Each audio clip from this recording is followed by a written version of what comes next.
할렐루야. 우리 옆 사람과 인사하실까요? 예수 안에서 사랑합니다.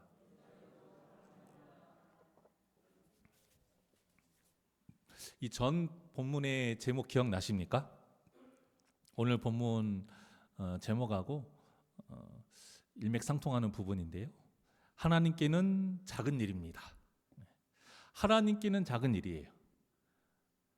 우리에게 정말 해결할 수 없는 문제라고 생각했던 그 모든 것들이 하나님께는 작은 일이에요. 자, 그러면 우리에게도 큰 일이 있고 작은 일이 있겠죠. 물론 하나님께 작은 일이라는 것은 하나님이 해결하시기에 작은 일이다라는 뜻인 것이고, 오늘 본문의 제목에 우리에게 큰 일은 뭐냐면 우리가 목숨을 걸어야 될 진짜 큰 일, 우리의 일생을 다 걸어야 될 큰 일이 무엇이냐?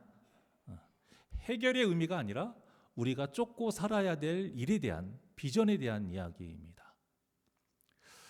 오늘 본문의 내용을 잠깐 보게 되면 삼국이 연합을 해서 모압을 치러 갈 때에 충분히 이길 수 있을 거라 생각했던 이 전쟁이 이상하게 흘러갑니다. 물이 없어요. 이것 때문에 지게 생겼습니다. 그런데 하나님께서 엘리사를 통해서 이 물의 문제를 해결해 주셨잖아요. 그러니까 이 소식을 들었을 때에 모압의 모든 사람들이 어땠을까? 오늘 본문을 보니까 두려워 떠는 게 아니라 한 마음으로 똘똘 뭉쳤다라고 말을 해요. 그러면서 맞서 싸울 준비를 합니다. 사실 겉으로 보기에는 이길 수 없는 싸움일진데, 이들이 무엇을 믿었는지 간에, 자기들의 신 때문에 그런지 어떤 이유였든지 간에 이들이 두려워하지 않고 오히려 똘똘 뭉쳐요. 참 이런 모습을 보게 되면 비록 적이지만, 비록 이방신을 섬기는 이방인들이지만 배울 만한 것은 배울 만해요. 무엇일까? 21절에 한번 보게 되면 사람들이 모였는데 어떻게까지 모였냐면 갑옷 입을 만한 자로부터 모였다고 나와요. 갑옷 입을 만한 자로. 이게 오늘날의 우리나라로 따지게 되면 중학생부터 모였다라고 생각하시면 돼요. 엄청난 결속력이죠.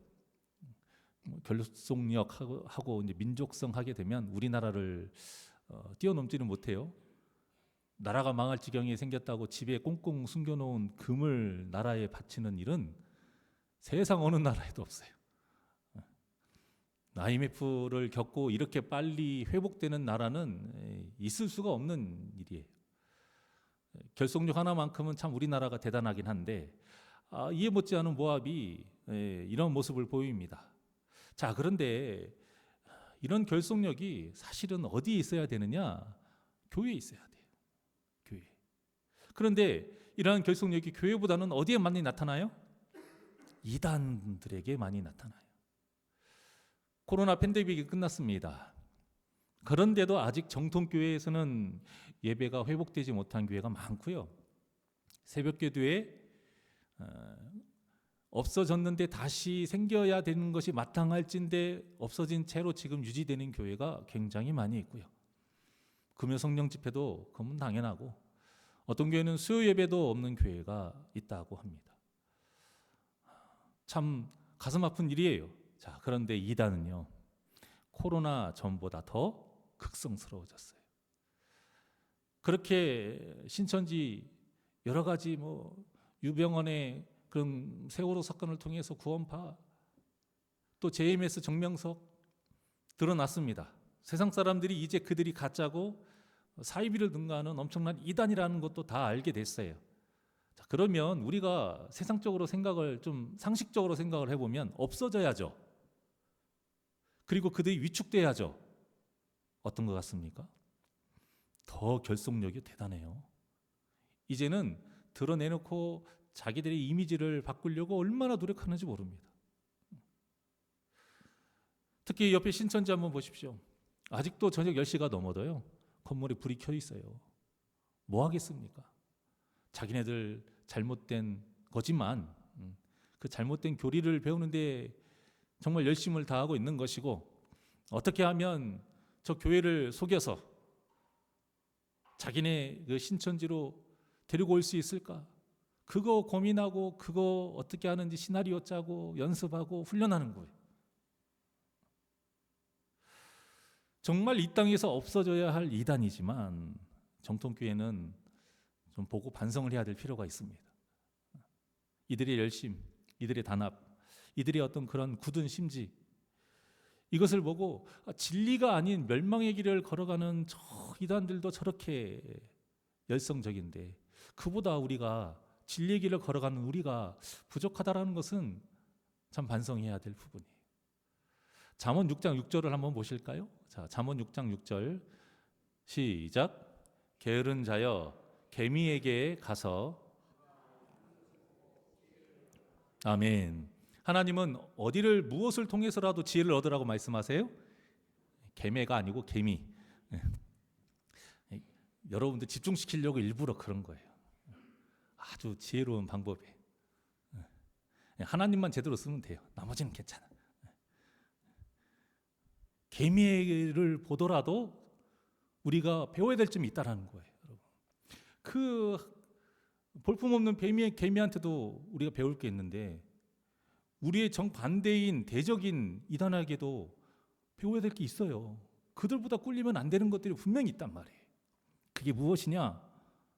간절함과 절박함이에요.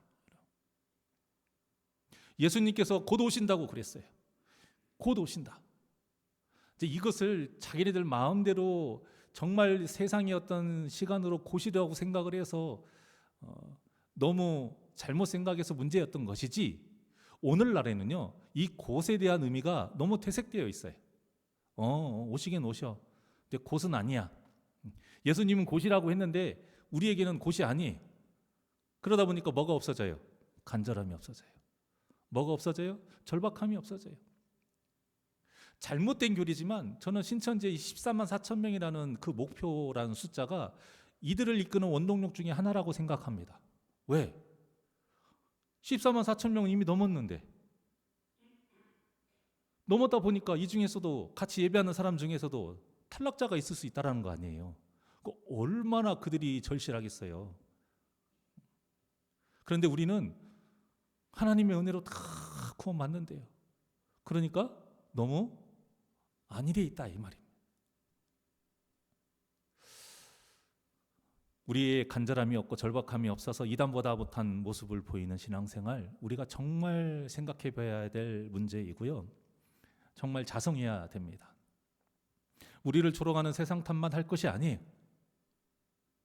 그들은 하나님을 모르기에 그렇게 말하는 게 당연한 거예요. 그런 사람들에게 책잡힐 거리를 주는 것 자체가 우리의 탓인 것이죠. 말씀대로 살아도 책잡힐 거리가 있어요. 없지 않습니다. 그런데 잡히면 안 되는 것, 세상 사람들보다도 못하는 모습, 이단들보다도 못하는 모습으로 우리가 책잡히고 조롱받는 것은 정말 하나님께 책망받은 일이에요.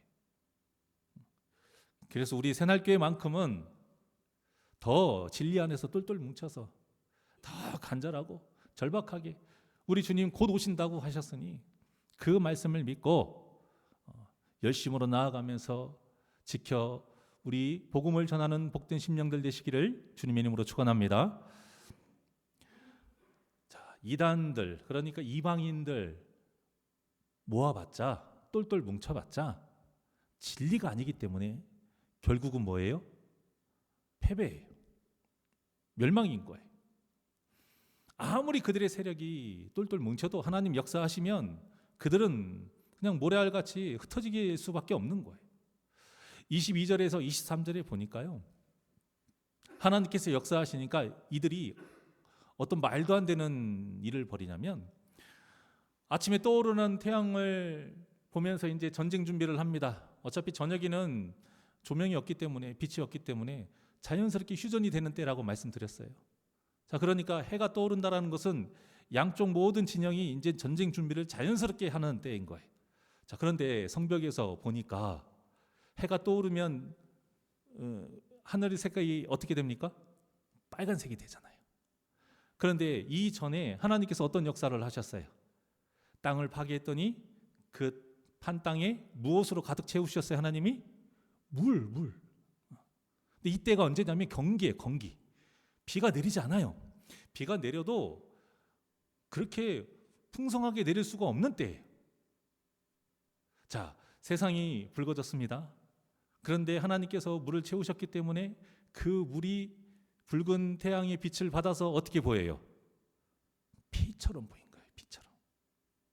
그래서 이들이 착각해요.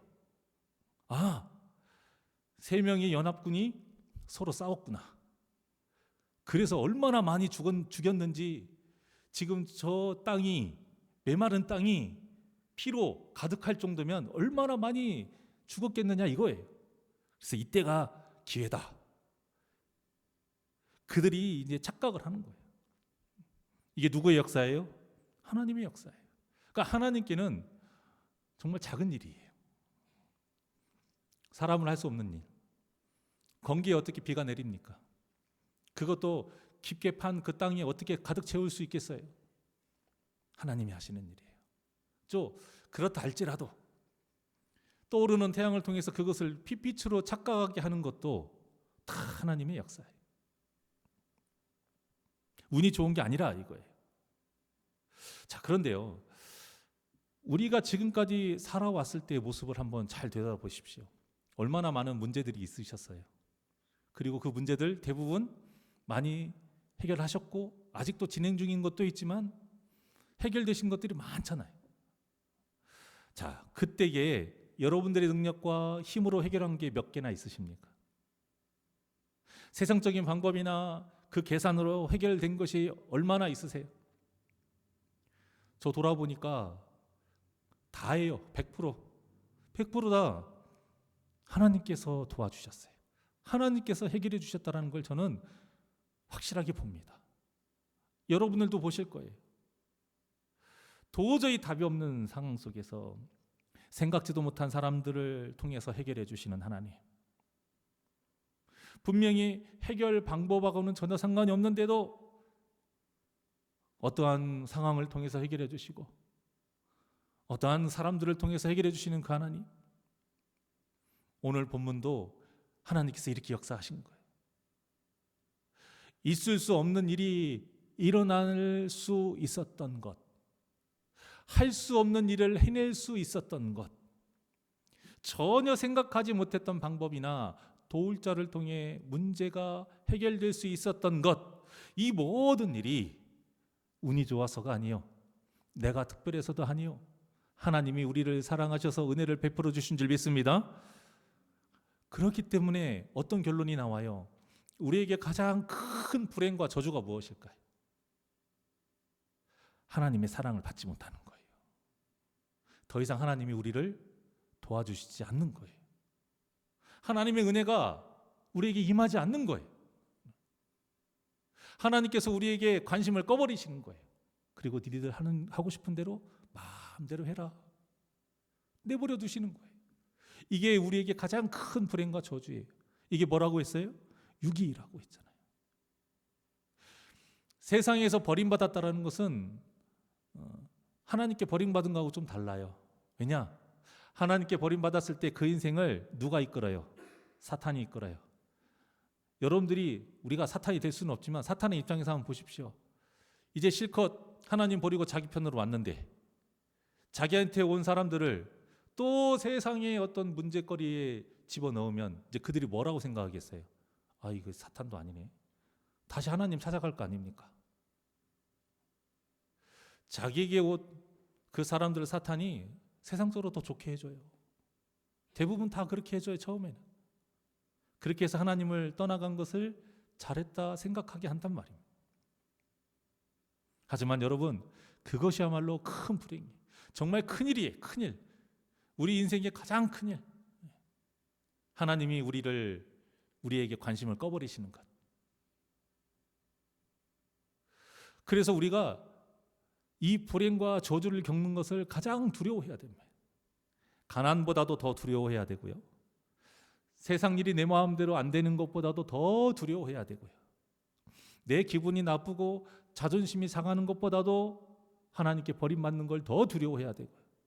내 병이 치료되지 못하는 것보다도 하나님께 관심 받지 못하고 사랑받지 못하고 은혜 받지 못하는 것을 더 두려워해야 됩니다. 이것이 우리에게 가장 큰 일이에요. 그런데 사탄은 그건 큰일이 아니다, 작은 일이라고 속여요. 진짜 큰일은 다른 게 있다라고 속여요. 그 큰일이 뭐예요? 세상의 문제. 우리의 먹을 것, 마실 것, 입을 것. 이것이 진짜 우리에게 큰일이라고 속여요. 예수님이 기도를 가르치실 때에 우리의 먹을 것, 마실 것, 입을 것을 위해 기도하지 말라고 하신 이유가 뭐예요? 그것은 우리에게 큰일이 아니기 때문인 거예요. 우리에게 진짜 큰일이 뭐예요? 하나님의 나라와 의를 구하는 것. 이것을 너무 여러분 관론적으로 생각하지 마시고 실제적으로 이것을 우리가 이해를 하면 무엇이냐면 하나님을 붙잡는 거예요. 하나님을 붙잡는 거. 하나님과 동행하는 거예요. 하나님께 버림받지 않는 거예요. 이것이 우리에게 가장 큰 일이다 이거예요. 그렇기 때문에 그리스도인은요, 할 수 있는 최선을 다해서 하나님을 붙잡아야 돼요. 이게 믿는 믿음이에요. 믿어지는 믿음의 은혜를 받은 자가 이 믿는 믿음으로 간절하게 절박하게 하나님을 끝까지 붙잡는 것. 이것을 성경에서는 어떻게 표현했냐면 어떻게까지 하나님을 붙잡아야 되느냐? 우리의 마음을 다하고 목숨을 다하고 뜻을 다하고 힘을 다해서 하나님을 사랑하라. 이렇게 말씀하고 있어요. 목숨 걸어라 이거예요. 걸 수 있는 최고를 다 걸어라 이거예요. 이게 바로 붙잡는 거예요. 이게 바로 붙잡는 거. 이 말씀이 무슨 뜻이에요? 하나님을 사랑하면서 붙잡는 것이 우리에게 가장 큰 일이라는 뜻입니다. 가장 큰 일. 그러니 우리가 지금 큰 일이라고 속고 있는 그 작은 일, 그 작은 일에 빠져서 하나님을 멀리하지 않도록 우리가 늘 깨어 있어야 되고요. 늘 기도하면서 하나님을 붙잡으면서 말씀대로 거룩하게 살아야 이것이 진짜 복된 삶인 것입니다. 이 복된 삶을 사는 우리 새날교회 성도님들 되시기를 주님 이름으로 축원합니다. 자, 결국 말씀하신 대로 모압 땅에는 한 엘리사가 예언한 것처럼 돼요. 어떻게 해요? 좋은 밭에 돌을 던져서 가득하게 됐고 모든 샘이 메어졌고 모든 좋은 나무가 베어졌고 기라레셀에 돌들만이 남게 됩니다. 그러자 이 모압이 진퇴양난에 빠져요. 그래서 어떤 것을 결정하냐? 특공대를 조직합니다. 700명. 가장 싸움 잘하는 애. 죽음도 불사하는 애들. 초일류급들만 700명을 뽑아요. 그리고 흔히 세상말로 한 놈만 패는 거예요. 한 놈. 그 한 놈이 누구예요? 에도망. 에도망만 죽이자. 그래서 700명을 파견을 이제 보냅니다. 자, 그런데 이것도 어떻게 돼요? 실패합니다. 그러자 모압 왕이 천인공노할 짓을 벌입니다. 그게 뭐예요? 자신의 뒤를 이을 첫째 왕자, 둘째도 아니에요. 셋째도 아니고 적자, 가장 맏아들, 이 맏아들을 데려와서는요 모압이 섬기는 금오스 신에게 바칩니다. 제물로 바쳐요. 인신 제사를 드려버린 거예요. 어때요? 미친 거죠. 그런데 이게 미친 게 아니에요. 그들에게는 미친 게 아니에요. 그들의 금오스 교회의 교리는 뭐예요? 바치는 거예요. 가장 좋은 제물을, 가장 귀한 제물을 바치는 거예요. 그렇게 하면 자기가 원하는 걸 들어주신다 이거예요. 이게 기독교를 제외한 모든 종교의 공통점입니다. 내가 원하는 것을 얻기 위해 가장 귀한 것을 드리면 그 신은 반드시 들어줘야 된다. 들어주지 않으면 그 신은 신이 아닌 거예요. 그러면 그 신을 믿을 이유가 없는 거예요. 여러분, 우리의 믿음 생활은 그런 게 아니잖아요. 내 뜻대로 하나님이 해주시지 않는다고 해서 우리가 떠나가는 것 당연한 것 아니라는 것입니다. 기독교는 은혜의 종교예요. 은혜의 종교. 섬길 수 없는 자가 섬기게 되는 은혜를 받은 종교.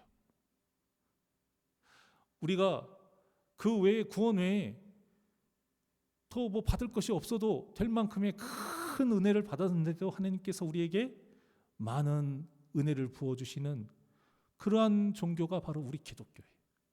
세상의 종교하고는 차원이 달라요. 이건 미친 짓이 아니고 그들이 할 수 있는 최고의 믿음의 모습, 자기가 가장 사랑하고 아끼는 그리고 한 나라의 그 다음 왕이 될 첫째 왕자를 신에게 제물로 바치는 것. 그러면 자기들이 이길 거라 이거예요. 자, 이렇게 마귀가 하는 짓은요, 더러워요. 너무 악하고 더러워요. 어떻게 자신이 사랑하는 아들을 제물로 바칠 수 있겠습니까? 하지만 누가 되었든지 간에 마귀의 종이 되면요, 악하고 더러운 짓을 서슴없이 하게 돼요. 그 드라마의 유명한 대사 있잖아요. 사랑이 미치니까 바람을 핀 거예요. 아내에게 걸렸어요. 근데 아내에게 당당하게 한다는 말이 뭐예요? 사랑하는 게 죄는 아니잖아. 이렇게 말을 해요. 그 말 자체가 그 관점으로 오면 틀린 말이 아닐 수 있을 만큼, 그게 너무나도 당당하고 맞는 말이라고 할 수 있을 만큼 우리가 마귀에게 속게 되면은요, 더러운 짓이 아니에요. 깨끗하다 생각하고 당연하다 생각하고 옳다고 생각하고 그 더러운 짓을 하게 된다 이것입니다. 하나님은 우리를 지으실 때부터 어떻게 지으셨어요? 당신의 형상과 모양대로 지으셨어요. 깨끗하게 지으셨어요. 얼마나 깨끗하게 지으셨는지 요한계시록에 보니까 다시 오실 예수님을 맞이하는 우리의 모습을 뭐라고 표현했습니까? 순결한 신부라고 표현했어요. 순결한 신부. 더럽혀지면 안 되는 존재가 바로 우리라는 거예요. 그런 존귀한 존재라는 거예요. 그렇기 때문에 우리는 절대 누가 됐든지 간에 다른 사람을 함부로 대하면 안 되는 것입니다. 그 생명을 죽이는 일을 하면 안 돼요. 물론 이렇게 따지면 우리가 그런 큰일을 합니까? 세상에서 누가 직접 손으로 사람을 죽이고 그런 사람들이 몇이나 있습니까? 그런데 눈빛으로 죽이는 사람이 있어요. 말로 죽이는 사람이 있다 이것입니다. 세상에는 키보드 워리어라고 하잖아요. 얼굴 안 보이니까 댓글로 그 사람 죽이는 말을 서슴없이 해요. 여러분 기사나 어떤 영상이나 그런 거에 댓글 보십시오. 이게 사람이 맞나? 우리가 봤을 때는 이런 사람들은 정말 못 배우고 나이도 어리고 진짜 살아왔던 환경도 불우하고 이랬을 것 같죠. 막상 이들 잡아보면요, 멀쩡한 사람들 투성이에요. 의사나 배운 사람들, 교수나 심지어는 공무원들도 있어요. 목사들도 있을 거예요. 믿는 사람들도 많을 거예요. 여러분. 안 보이니까 사람의 그 민낯이 그대로 드러나요. 그런데 중요한 것은 그 말 한마디가 사람을 죽여요. 교회 안에서 그런 일이 있을 수 있다는 것입니다. 우리는 다 똑같이 예수의 피로, 그 이전에 하나님의 형상과 모양대로 만들어진 존귀한 존재예요. 어떠한 일이 있다 할지라도 예수 안에 한 몸이른 내 지체, 그 존귀한 존재를 악한 눈으로 보지 마시고 악한 말로 가시를 만들어 찌르지 마시고 꼭 살리는 말, 그 영혼을 위해서 힘을 주는 말, 그러한 사랑의 눈으로 서로를 섬겨서 우리 새날교회가 사랑이 넘치는 교회가 되기를 주님의 이름으로 축원합니다. 자, 우리가 이제 27절을 한번 볼까요? 자, 27절. 근데 문제가 여기서 생깁니다. 27절 시작.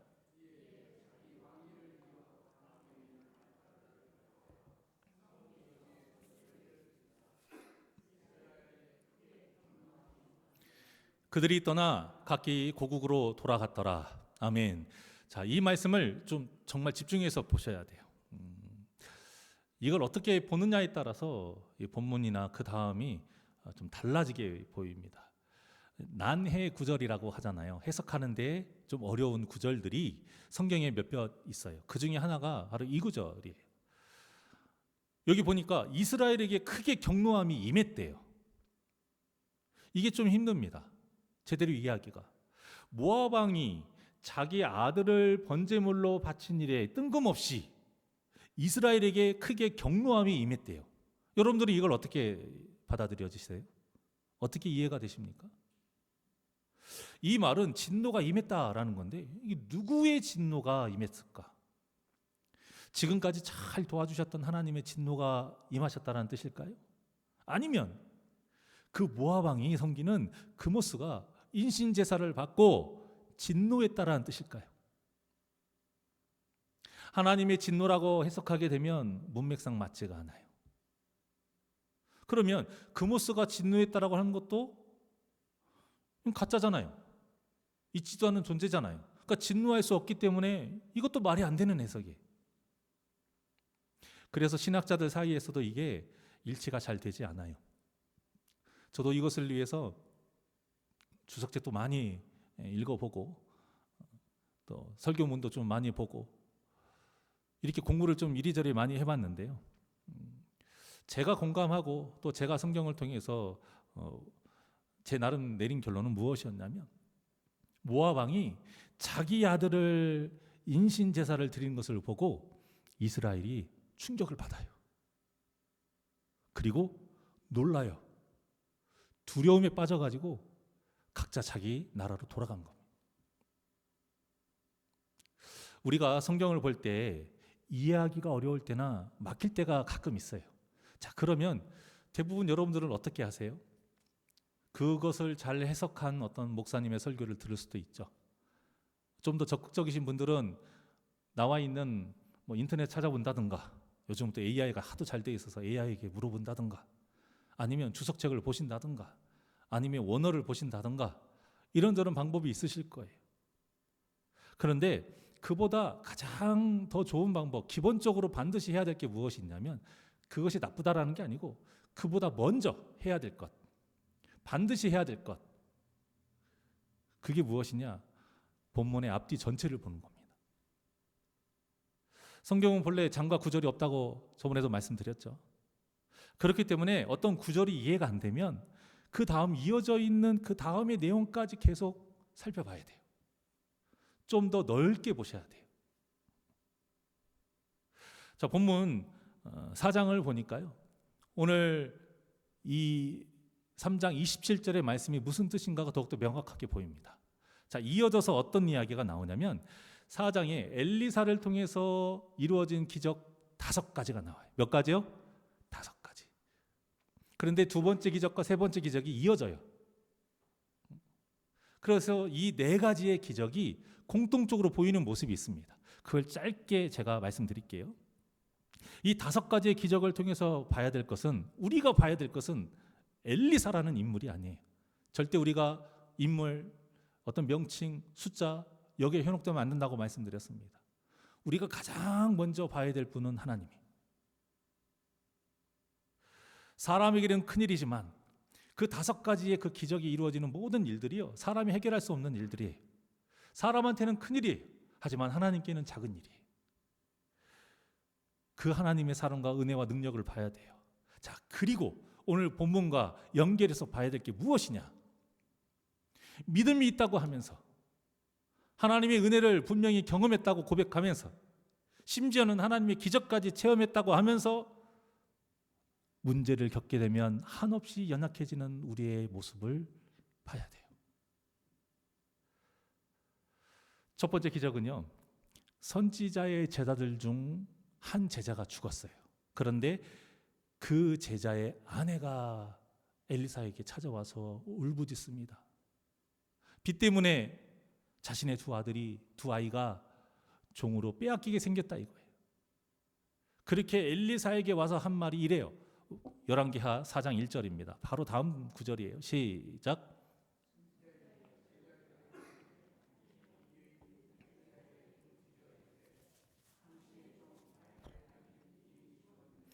당신의 종이 여호와를 경외한 줄은 당신이 아시는 바니이다.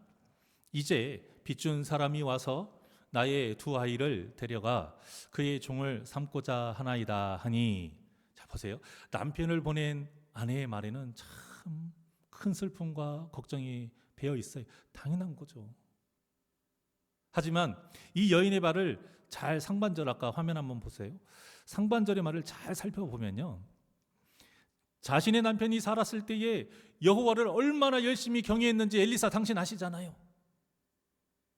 그런데 어떻게 이런 문제가 생길 수 있느냐, 원망하는 뜻이 담겨 있어요. 직접적으로 말을 하지 않는다고 해서 우리가 그 뜻을 모르는 것 아니잖아요. 애둘러서 그 뜻을 담아서 사람들은 말을 할 수 있어요. 오늘 본문에 이 여인의 말을 들어보면 그거예요.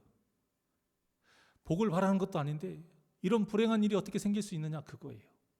내 남편이 살아있을 때 얼마나 하나님을 열심으로 섬겼는데 어떻게 이런 일이 벌어질 수 있느냐, 이런 뜻이 담겨 있는 거예요. 자, 두 번째 기적과 세 번째 기적을 이어서 보면 엘리사를 정말 잘 섬기는 수넴 여인이 있어요. 그 수넴 여인이 엘리사를 너무 잘 섬기니까 엘리사가 게하시에게 물어봅니다. 그 여인 상황이 좀 어떠하냐? 남편이 늙었어요. 그런데 자식이 없어요. 아들이 없어요. 그래? 그래서요, 엘리사가 수넴 여인에게 부탁을 받지도 않았는데 여인을 불러서 하나님께서 너에게 태복을 여실 것이다, 그렇게 약속합니다. 그리고 그 약속대로 아들이 태어나요. 이게 이제 두 번째 기적이에요. 그런데 이어서 문제가 생겨버린 거예요. 그 귀하게 태어난 아들이 갑자기 죽어버려요. 뜬금없이 죽어버려요. 그러니 어미로서 얼마나 슬프고 괴롭겠습니까? 그래서 엘리야의 발을 안고는 이렇게 말을 해요. 열왕기하 4장 28절의 말씀이에요. 시작. 여인이 이르되 내가 내 주께 아들을 구하더이까 나를 속이지 말라고 내가 말하지 아니하더이까 하니. 자, 이게 무슨 뜻입니까? 내가 언제 아들 달라고 구했어요? 그런데 구하지도 않는 아들을 주시더니 어떻게 그 아들을 죽일 수가 있느냐, 원망하고 있는 거예요. 네 번째 기적을 살펴볼까요? 네 번째 기적은 엘리사가 길갈을 방문했습니다. 그런데 그 땅에 흉년이 들었다라고 나와요. 선지자의 제자들이 엘리사 앞에 딱 앉습니다. 그러자 엘리사가 사원에게 큰 솥을 걸고 그들을 위해 국을 끓이라고 말합니다. 그때 한 사람이 자신이 채소를 캐러 갔다가 따온 들호박이 있었어요. 그런데 그 들호박에 대해서 그 사람이 잘 몰랐어요. 워낙 흉년이 심하다 보니까 그거라도 먹으면 좋겠다라는 생각에 그것을 썰어서 국을 끓였는데, 솥에 넣었는데 그게 독성이 있었어요. 그런데 국을 먹던 제자들이 알아챕니다. 그리고 엘리사에게 이렇게 말해요. 열왕기하 4장 40절의 말씀입니다. 시작. 이에 퍼다가 무리에게 주어 먹게 하였더니 무리가 국을 먹다가 그들이 외쳐 이르되 하나님의 사람이여 솥에 죽음의 독이 있나이다 하고 능히 먹지 못하는지라. 이렇게 끝이에요. 이들이 한 말과 행동은 더 이상 없습니다. 그리고 나서 엘리사가 이 문제를 하나님께 의지하고 해결을 해요. 자, 이들의 말이 어떻게 들리십니까? 당연히 할 수 있는 말이죠. 그렇게 생각하기 맞습니다. 자, 그런데 이들이 누구냐가 중요해요. 이들이 누구예요? 선지자의 제자들입니다. 오늘날로 말하면 신학생들이에요. 목사 후보생들이에요. 하나님을 섬기고 누구보다 하나님의 말씀을 바로 알고 지켜 행하면서 가르치고 전해야 하는 선지자 후보생들이. 그런데 이들이 어떻게 했습니까? 문제가 딱 임하니까 하나님을 찾는 대목이 한 사람이라도 있습니까? 하나님을 찾기 위해서 이들이 행한 일이 있어요? 없어요. 그저 그냥 하나님의 사람인 엘리사에게 말하면서 먹지 마십시오, 이게 끝이에요. 이 안에 그 어떤 믿음의 행동도 없어요. 하나님을 찾지도 않고 하나님께 기도하지도 않고. 마지막 다섯 번째 기적은요, 한 사람이 바알 살리사에서부터 와요. 그래서 거기에서 처음 만든 보리떡 20개와 자루에 담긴 채소를 엘리사에게 줍니다. 그러자 엘리사가 사환에게 보리떡 20개를 주면서 거기 모인 무리에게 다 줘라. 사환이 그 말을 듣고 이렇게 말해요. 열왕기하 4장 43절입니다. 시작.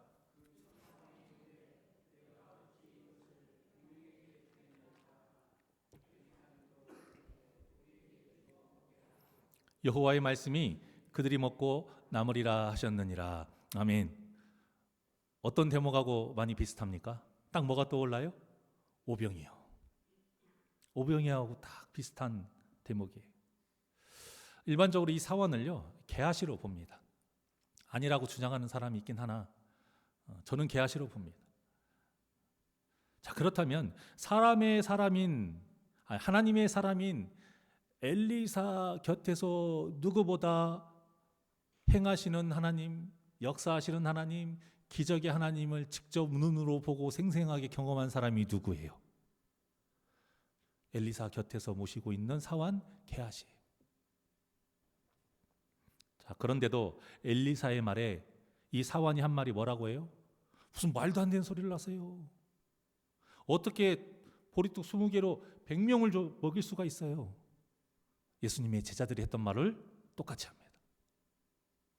믿음이 있는 말입니까? 없는 말입니까? 이 사원에게 믿음이 있어요? 없어요? 그러니까 여러분, 아무리 많은 기적을 체험해도 믿음이 없을 수 있다니까요. 이 사원이 하나님을 안 믿는 거 아니에요. 자기가 체험한 기적, 본 기적 가짜라고 생각하지 않아요.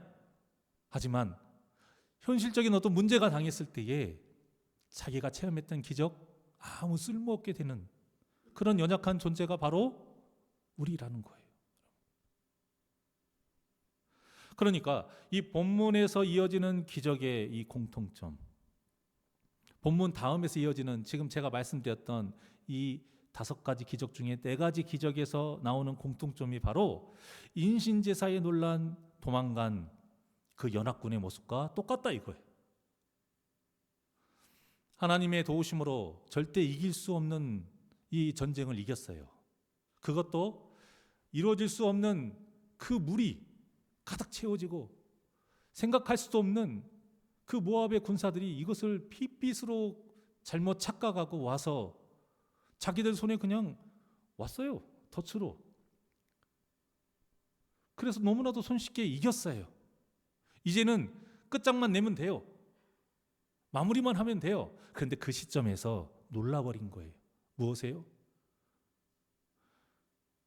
적군의 왕이 적자를, 다음 세대의 왕이 될 사람을 우상에게 제물로 바쳐버리는 일에 놀라버린 거예요. 충격을 받은 거예요. 두려움에 빠진 거예요. 그런데 이 모든 일들은 하나님의 뜻과는 전혀 맞지 않기 때문에 그 일이 아무리 잔인하고 충격적이고 엽기적이라 해도 우리가 겁먹을 필요가 있습니까? 없습니까? 없는 거예요. 우리 교회보다 이단의 교회가 훨씬 더 세력이 커지고 신도수가 많아진다 해도 우리가 거기에 겁먹을 필요가 있습니까? 없습니까?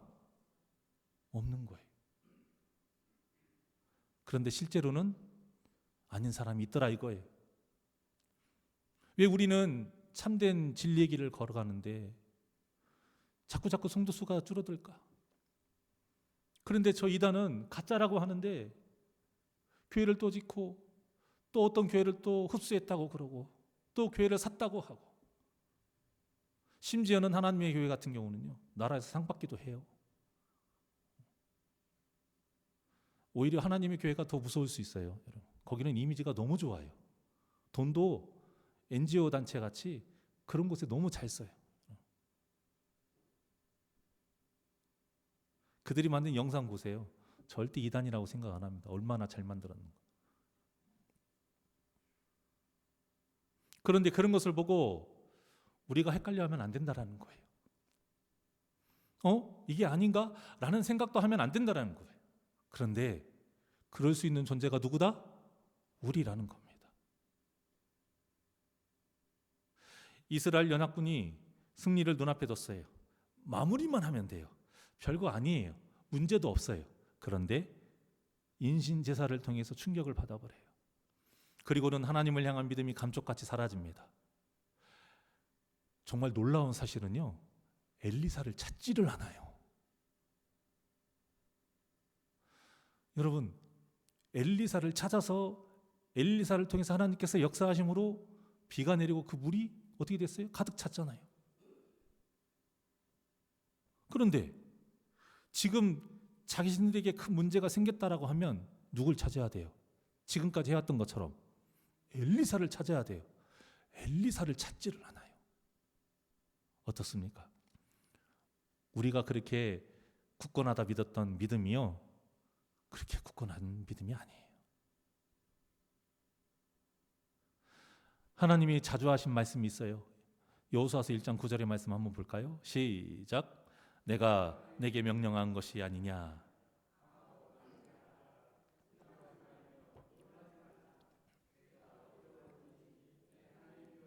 너와 함께 하느니라 하시니라. 아멘. 이 말씀이 성경 곳곳에 있습니다. 이 말씀이 또 이때 하셨던 그 뜻이 뭐예요? 하나님께서 약속하신 그 가나안 땅을 죄로 더럽힌 가나안 사람들을 뭐하지 말라? 두려워하지 말라, 이거예요. 하나님께서 응원하시는 말씀이고요, 힘을 주시겠다는 약속이에요. 가나안 사람들이 이스라엘 사람들에 비하면 넘지 못할 산이에요. 절대 이길 수 없는 다윗과 골리앗 같은 관계예요. 하지만 그 가나안 사람들, 골리앗과 같은 그들은요, 하나님을 대적하는 자들이에요. 하나님이 원수로 딱 정해놓고 반드시 멸하리라고 작정하신 존재란 말이에요. 그래서 하나님께서 반드시 내가 도와줄 것이다. 그러니까 너희는 믿음으로 그 땅을 밟기만 해라, 그거예요. 그 뜻인 거예요. 우리는 무엇만 하면 돼요?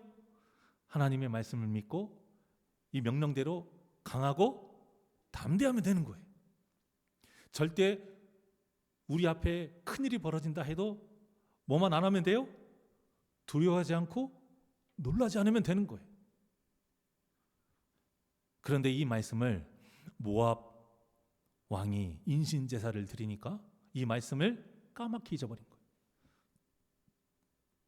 그리고는 두려움에 사로잡혀서는 잔뜩 놀라서 다 이긴 전쟁을 포기하고 돌아간 겁니다. 이게 얼마나 어이없는 일이에요. 얼마나 어리석은 모습입니까? 그런데 이 모습이 누구의 모습일 수 있다? 우리의 모습일 수 있다라는 겁니다, 여러분. 이렇게 놀라 도망간 이스라엘, 다 승리한 전쟁을 마무리하지 못하고 그 작은 문제 가운데에 놀라서 돌아가는 이스라엘의 모습이 우리의 모습일 수 있고요, 그 다음에 나오는 남편을 잃은 선지자의 아내의 모습, 우리의 모습일 수 있고요, 아들을 잃은 수넴의 여인이 우리의 모습일 수 있고요, 독성이 있는 국을 마시자 하나님을 전혀 찾지도 않는 선지자의 그 제자들의 모습이 우리의 모습일 수 있고요, 보리떡 20개로 100명의 무리에게 절대 전할 수 없다, 믿음 없는 말을 하는 사원의 모습이 우리의 모습이 될 수 있다는 것입니다.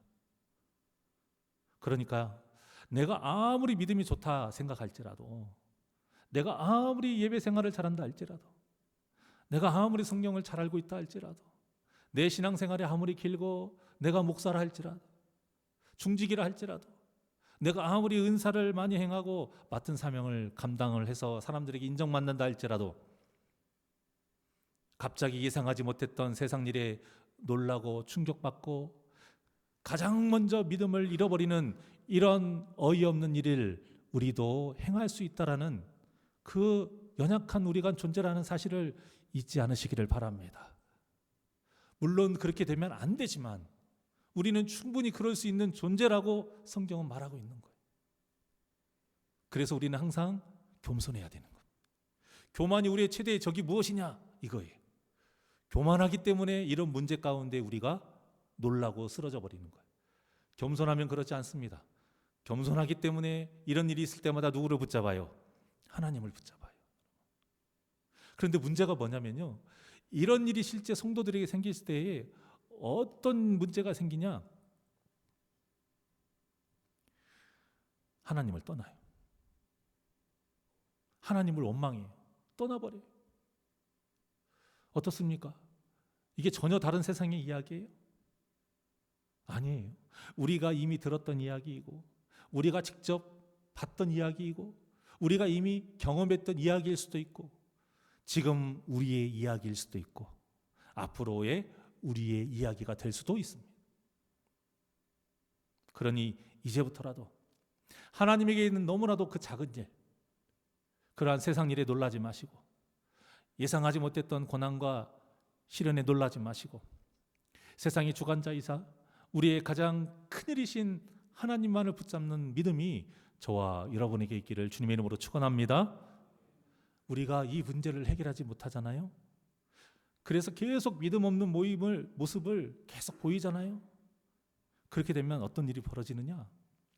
원망할 대상을 찾아요. 원망할 대상. 그 첫 번째가 누군지 아십니까? 목회자예요. 그런데 저는 여기까지는 이해합니다. 사람이니까 얼마나 힘들면 그러겠습니까? 세상 사람들도 그러잖아요. 원망할 대상을 찾게 돼 있어요. 그러니 교회에서 누구를 원망하겠어요? 목회자죠. 그리고 또 우리 목회자는요, 그렇게 실족한 성도님들을 위해서 기도하라고, 품고 사랑하라고 세워주신 사람이니까 힘들지만, 억울한 면도 있지만, 고통스럽지만 그래도 괜찮아요. 그런데 이보다 더 큰 문제가 뭐냐면 그 원망의 대상이 목회자에서 끝나지 않는다는 거예요. 원망의 대상이 어디까지 갑니까? 하나님에게까지 가요. 저는 그런 분들을 너무 많이 봤어요. 그러면 어떻게 되는지 아세요? 가나안 땅에 들어가지 못하고 광야에서 죽은 출애굽 1세대들과 같이 되는 거예요. 여러분. 그 광야 시대의 역사가 괜히 성경에 기록되어 있는 게 아니에요. 그들이 죽은 이유는 단 하나예요. 하나님을 원망했기 때문이에요. 하나님의 말씀을 믿지 않고 무슨 문제가 생기고 고난이 있을 때마다 하나님을 원망하고 돌을 던졌기 때문인 거예요. 이게 얼마나 두렵고 떨리는 일입니까? 그러니까 오늘 본문의 메시지는요, 잠깐 흔들릴 수 있는 우리의 어떤 그런 연약함에 대한 경고 정도의 말씀이 아닌 거예요. 우리에게 가장 큰일인 하나님을 잃어버릴 수도 있다라는 아주 무서운 경고의 메시지인 것입니다. 보십시오. 이스라엘 연합군이 완벽한 승리를 앞두고 헛된 것에 놀라서 승리를 얻지 못하지 않았습니까? 그러니 우리도 이런 헛된 삶을 살지 않도록 항상 우리와 함께 하시는 임마누엘의 하나님만 붙잡고 강하고 담대하게 승리하시는 우리 복된 성도님들 되시기를 주님의 이름으로 간절히 축원합니다. 우리 괴로울 때 주님의 얼굴 보라. 하나님께 찬양드립니다.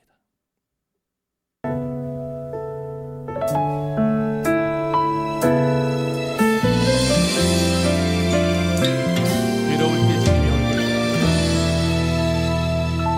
괴로울 때 주님의 얼굴 보라.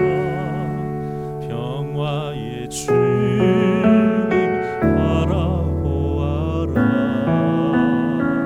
세상에서 시달린 친구들아 위로의 주님 바라보아라. 눈을 들어 주를 보라. 내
언제나 우리 곁에서 힘을 주시고 위로하시고 능력을 주시고 은혜를 베풀어 주시는 하나님, 우리 눈에는 큰 일처럼 보이나 하나님께는 아무것도 아닌 그 작은 일, 그 작은 일 때문에 두려워 떨어서 믿음을 잃고 가장 큰 일인 하나님을 잃어버리는 헛된 삶을 살지 않도록 성령님 도와주시옵소서. 오직 말씀을 붙잡고 하나님을 끝까지 붙잡는 믿음으로 나아가게 하여 주시옵소서. 그래서 주님을 붙잡음으로 하나님께는 아무것도 아닌 그 작은 일 모두 다 해결받고 끝까지 주님과 동행하며 이 진리의 길을, 구원의 길을 완주하는 가장 큰 일을 이루며 살아갈 수 있도록 주님 도와주시옵소서. 이 믿음으로 평생을 살아가오니 무엇이 가장 중요한지, 무엇이 가장 큰 일인지 늘 잊어버리지 아니하고 주님을 붙잡아 승리하는 삶 살게 하여 주시옵소서. 감사함이 예수님의 이름으로 기도하옵나이다. 아멘.